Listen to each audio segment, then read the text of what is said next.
दुर्गा पूजा क्यों मनाया जाता है? आज इस बात पर हम लोग चर्चा करेंगे। दुर्गा पूजा अच्छाई की बुराई के ऊपर जीत के खुशी में मनाया जाता है। एक महिषासुर नामक राक्षस था जो ब्रह्मा जी का बहुत बड़ा भक्त था।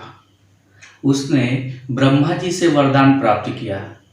उसने कहा कि हे प्रभु, आप मुझे ऐसा वरदान दीजिए जो मेरा वध ना कोई देवता कर सके, ना कोई नर कर सके, ना कोई पशु कर सके, किसी से मेरा वध ना हो।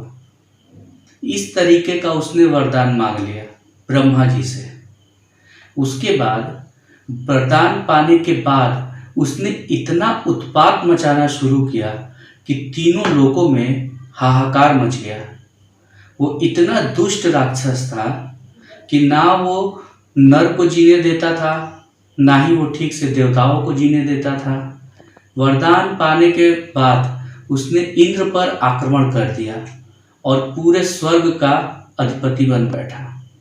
उसको हराने वाला इस पूरे ब्रह्मांड में कोई नहीं था।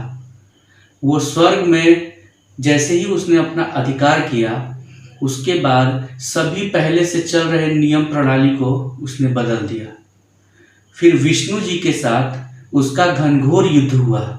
बहुत ही प्रलयंकारी युद्ध हुआ विष्णु जी के साथ। यह सबको विश्वास था कि कम से कम विष्णु जी उसे संभालने में उसे विश्वास था कि कम से कम विष्णु जी उसे संभाल लेंगे, लेकिन विष्णु जी से भी वो नहीं हारा। ब्रह्मा जी के वरदान पाने के बाद वो इतना ताकतवर और प्रतापी हो गया कि स्वयं विष्णु भी उसका सामना नहीं कर सके। और जब विष्णु हार गए महिषासुर से, तो सभी देवताओं का मनोबल टूट गया। उसके बाद देवी पार्वती को जब यह बात पता चला, तो सभी देवताओं ने माँ पार्वती से विनती की कि हे माता, अब आप ही कुछ कीजिए, ये हम लोगों के बस की बात नहीं है। तो देवी पार्वती ने स्वयं को आदिशक्ति के रूप में प्रकट किया और सभी देवताओं ने उनका पूजन किया। सभी ने अपना अस्त्र शस्त्र देवी के चरणों में रख दिया और देवी और महिषासुर का प्रलयंकारी युद्ध शुरू हो गया। महिषासुर और माँ दुर्गा के बीच युद्ध 9 दिन तक चला।